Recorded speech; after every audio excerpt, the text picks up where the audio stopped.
enfermedad o no. Y se tiene que cumplir con estas 10 reglas. Primero, si se va a hacer un tamizaje, tiene que representar un verdadero problema de salud pública, la enfermedad que se va a tamizar. Después, debe de haber un tratamiento disponible. No tiene caso que sepa que tiene esta enfermedad si no tengo un tratamiento para que pueda sostener para la enfermedad. Las instalaciones para el diagnóstico y el tratamiento también deben de estar disponibles al alcance de la población. Debe de tener esa enfermedad una prueba adecuada con un valor predictivo positivo y negativo aceptable, una sensibilidad y una especificidad aceptables. La prueba también debe ser aceptada por la población, de manera que la mayoría de ellos, para ellos resulte sencilla de hacer, sin tanto riesgo, y la mayoría de ellos pueda dar el consentimiento.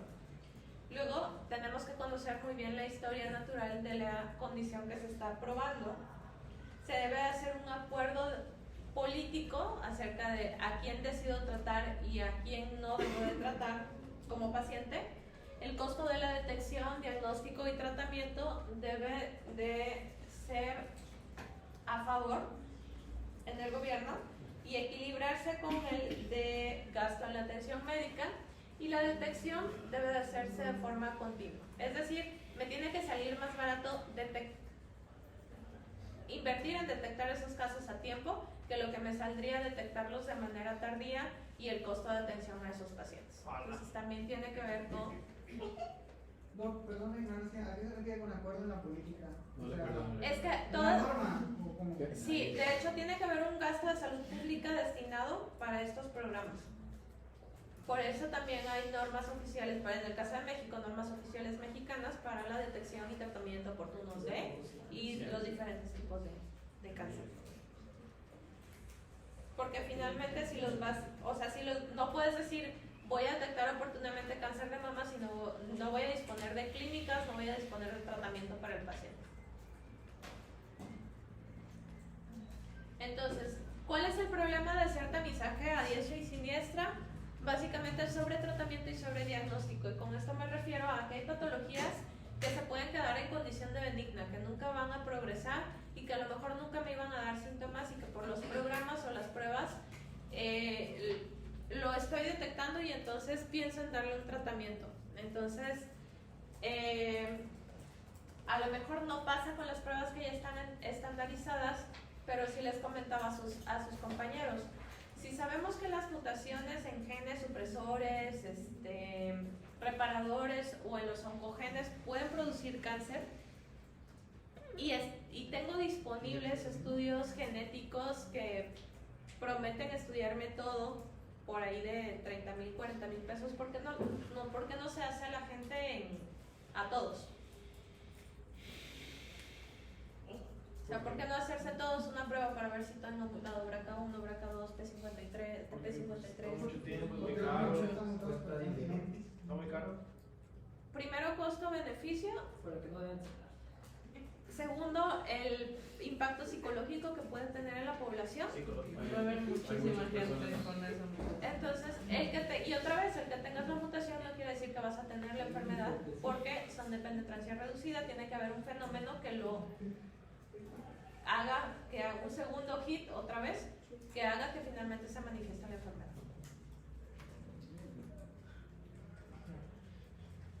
Entonces, para que una prueba de detección se considere aceptable, se considere precisa, primero tiene que ser confiable, es decir, que si yo hago la prueba y luego va a otra clínica y se le vuelve a hacer, el resultado es el mismo, tiene validez, se entrega un resultado correcto, es sensible, que quiere decir que aquellos casos que se detecten como positivos sean realmente positivos, es específico, que quiere decir que aquellos casos que se clasifiquen como negativos sean realmente negativos,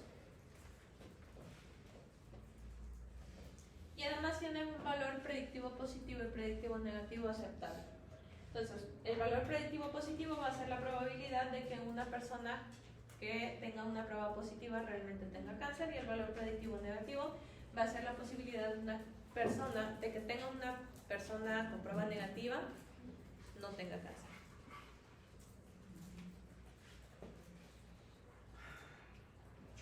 A partir del cribado y de las políticas en relación al cribado en cáncer de mama, de próstata y de colon, se obtienen algunas lecciones como que el éxito en la detección del cáncer es más probable cuando el cáncer objetivo es de crecimiento lento porque me permite detectar más casos a tiempo y de biología uniforme. Existen cánceres, el cáncer de mama es uno de ellos, el cáncer de próstata, que no son uniformes en su biología, que pueden tener muchas formas de presentación y que a lo mejor la detección oportuna pudiera no ser tan oportuna por la forma de presentación. Por ejemplo, aquellos carcinomas que solamente se presentan en ductos, no siempre se detectan a tiempo. La otra es lo que les decía, no todas las lesiones cancerosas conducen a un cáncer invasivo, y esto pasa, por ejemplo, en Papá Nicolau. Las lesiones incluso de alto grado pueden revertir al paso del tiempo, mejorando el sistema inmune, mejorando las condiciones epigenéticas, el estilo de vida, correcta alimentación, pueden revertir. Solamente en los casos en que no hay reversión de esas, ya con los cambios de alimentación y de estilo de vida no revierte la enfermedad, entonces es necesario ahora sí tratar. Pero anteriormente tienes una lesión, tengo que tratarla a todos. Entonces se fue aprendiendo con el tiempo que a lo mejor no siempre ser agresivos desde el inicio era lo mejor. La detección y eliminación efectiva del cáncer en etapas tempranas debería de causar disminución en la incidencia de cáncer en etapa tardía. Es decir, que realmente el programa de tamizaje me debería de impactar de manera que la mayoría de los casos detectados se detecten a tiempo y no sean etapas tardías. Y la otra es que la edad sí importa en el sentido de que no todas las personas se benefician igual. Hay cánceres para los que la asociación con mayores de tantos años, por ejemplo la mastografía antes de los 40, pues se tendría que valorar exactamente en qué tipo de pacientes, pero porque se presenta mayor, porque el pico de presentación de un cáncer está en esa etapa de vida, pues no tiene mucho caso exponerte a las pruebas antes de esa etapa. Entonces, vamos a empezar con los cánceres ginecológicos. Vamos a empezar con el Papá Nicolau. Entonces, la prueba de elección para este tipo de cáncer, para el cáncer cérvico-uterino, en realidad debería de ser el Papá Nicolau hecho en fase líquida. Pero si se han ido a rotar o si les tocó rotar en ginecología, se dan cuenta que no lo hacemos así, sino seguimos usando la espátula y haciéndolo en frotis. ¿Por qué? Básicamente por costos, porque resulta menos costoso hacerlo así. La más sensible es la citología líquida. La citología líquida se puede tomar también con espátula o cepillo, más comúnmente con cepillo. Se obtienen las células y se ponen en una solución conservadora. Entonces, la citología de base líquida es más sensible, es 80% de sensibilidad versus un 72% de la citología convencional. La toma de muestra es exactamente igual. Les digo, la mayoría de los kits traen cepillo en vez de espátula y se transfiere a un recipiente que contiene el medio de transporte para preservar.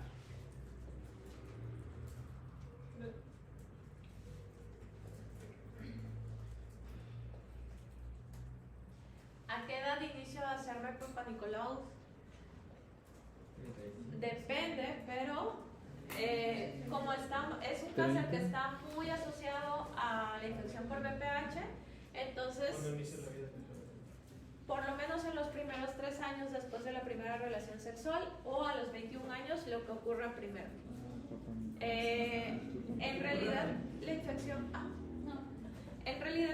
por VPH no es como que ocurran inmediatamente los cambios, todavía te da ese lapso de tiempo, y por eso pudiera hacerse todavía dentro de los primeros 3 años después de la primera relación sexual. Después de tu primer Papá Nicolau, la prueba se debiera de hacer de forma anual hasta que tengas 3 pruebas normales, sin resultados ahí sin atipias. Entonces, que sean satisfactorias, porque ahorita vamos a ver cómo se reportan, y entonces también después de tener 3 pruebas normales anuales consecutivas, ya lo puedo empezar a hacer cada 2 a 3 años. En las mujeres embarazadas que no se han hecho antes un Papá Nicolau, se recomienda citología igual que si no estuviera embarazada. Y las mujeres que reciben la vacuna de VPH, que actualmente en México se está incluyendo ya en los esquemas de vacunación, para ellas no cambia. Disminuye el riesgo de que tengan VPH, pero el que tengan que hacerse Papa Nicolau como método de detección no cambia, y entonces se tiene que hacer la detección de la misma forma que las no vacunadas. Sí existen condiciones para que se hagan más frecuentemente las tomas, como las mujeres a los que se les detecta VIH. Por la inmunosupresión, en el primer año se tienen que hacer 2 tomas cada 6 meses, y a partir de ahí la toma es anual, sin importar si acumulas las 3 citologías negativas. En las pacientes que por alguna enfermedad, sea porque fue trasplantada, sea porque tiene alguna enfermedad autoinmune y le estamos dando inmunosupresores, en ellas también se hace la toma anual. Y las mujeres que ya tuvieron un diagnóstico de lesiones NIC1, NIC2 o ya de cáncer, ellas siguen considerándose en riesgo por lo menos 20 años después del tratamiento y deben de continuarse haciendo la citología de forma anual. ¿Y hasta cuándo se aplica la prueba? ¿Hasta cuándo se hace Papa Nicolau? Hasta los 40. ¿Hasta los 40? En el IMSS. No, hasta los 40 es la mamografía. A partir de los 40 es la mamografía. Sí.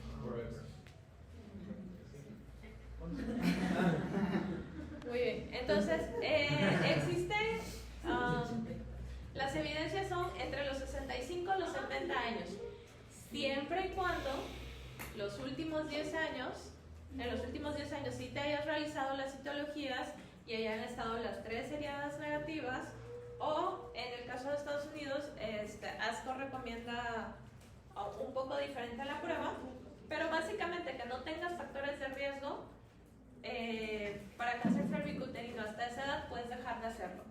En los pacientes de más de 70 años que tienen antecedentes de VPH, lesiones de alto grado o cáncer cervicouterino, se continúa la citología anual.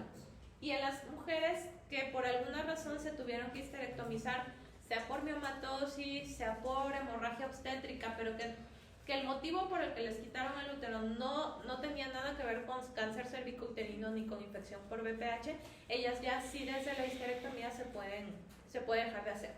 ¿A qué me refiero con esto? Que si una paciente fue tratada por cáncer cervicouterino, por ejemplo, y se tuvo que hacer histerectomía, se sigue realizando la prueba en cúpula.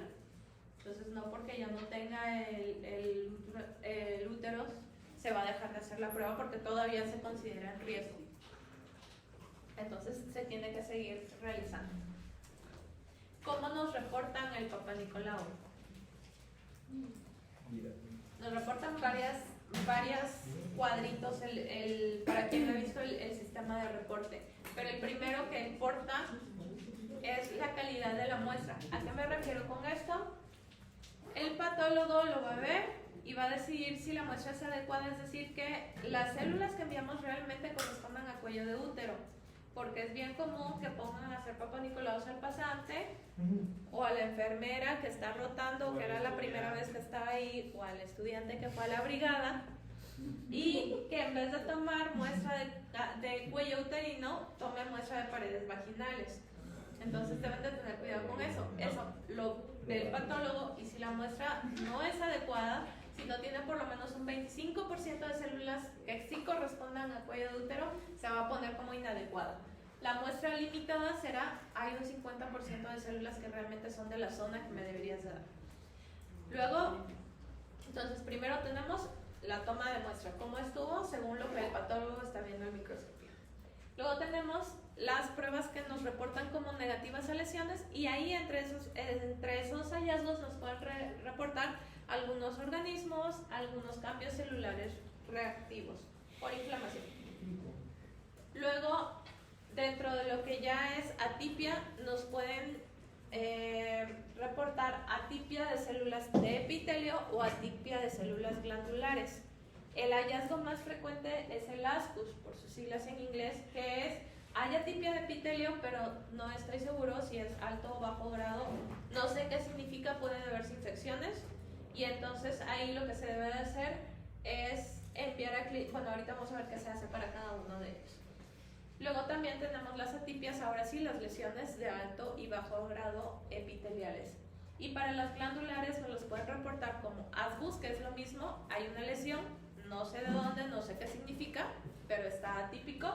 Y luego tenemos al adenocarcinoma cervical in situ o al adenocarcinoma como hace una vez que ya probablemente está en metástasis.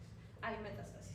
¿Los ascus son los limítrofes o es una parte? No, ascus y asgus significa el US para todo significa significado incierto. O sea, puede ser por infecciones o puede ser que sí, y entonces ahorita vamos a ver lo que se hace. Primero, si me reportan que la prueba no es satisfactoria, que no fue de cuello de útero, se debe de repetir. De preferencia dentro de las 4 semanas siguientes en las condiciones adecuadas. ¿Qué son condiciones adecuadas? Que la paciente no está menstruando y que la paciente no tiene ninguna infección al momento de la toma de muestra. Entonces, pruebas insatisfactorias se repiten. En los casos de ascus o de asgus también está justificado que tomes una muestra para BPH. Acuérdense, el Papa Nicolau lo que nos reporta es atipia de las células de cuello uterino. No nos reporta si hay o no BPH porque la prueba se hace aparte. Entonces, en esos casos, como se puede deber a infecciones, a inflamación, entonces tengo que hacer ahora sí prueba para BPH. Y en las pruebas que ya ahora sí me reportan lesiones de alto o bajo grado, los debo de mandar. En México lo que existe son las clínicas de colposcopía, que son lugares a donde se refieren los pacientes que salen con alguna anormalidad para que se tome la biopsia guiada por colposcopía. Entonces es ahí a donde se deben de referir. Ahora, si al momento que yo voy a tomar mi muestra y al momento de poner el pato yo veo que el cervix está claramente lesionado, entonces no voy a tomar el Papa Nicolau, lo envío. Es un envío a ginecología o a oncogine de forma inmediata. Si las pacientes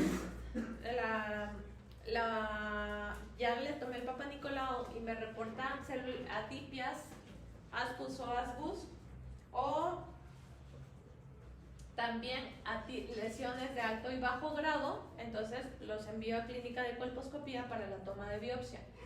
Y si se reporta cáncer cervical, entonces ya ahí de preferencia me voy a oncogine, aunque también lo puedo enviar a clínica de displasia. Esto tomado de la norma, perdón, de la guía de práctica clínica. Se toma la citología cervical. Si no es adecuada, se repite la toma. Si el resultado es adecuado, vemos si es anormal o normal. Si el resultado es negativo, es decir, es anormal, entonces veo si la paciente presenta factores de riesgo para que le siga haciendo anualmente la toma, y si no, entonces lo hago anual hasta que haga 3 resultados correctos, negativos, y entonces ya después cada 2 a 3 años. Si presenta factores de riesgo, entonces la citología tiene que continuar de forma anual. Si el resultado es anormal y tiene cáncer cervicuterino, entonces tengo que enviarla como urgente para envío a clínica de colposcopía, que son las instauradas en México. Por eso les decía, sí tiene que haber políticas en salud pública para atender estos casos en no más de 3 semanas. Y en caso de una atipia que entre dentro de ascus, asgus o lesiones de alto o bajo grado, entonces lo envían ordinario, no urgente, a clínica de displasias. Igual le van a tomar una biopsia, pero va a pasar más tiempo, 6 semanas generalmente.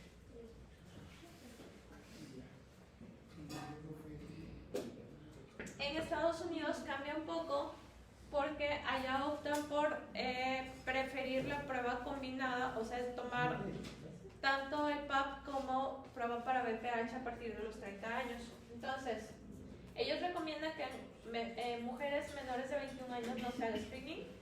De los 21 a los 29 años se hace, pero cada 3 años, es decir, no es como aquí anualmente hasta juntar las 3.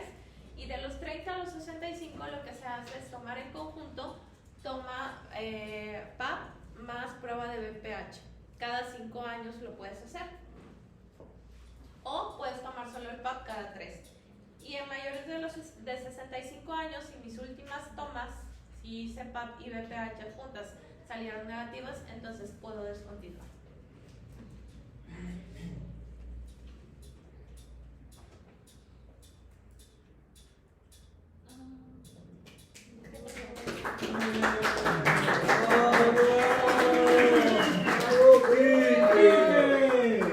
Ok, ¿se van a llevar la tarea por equipos?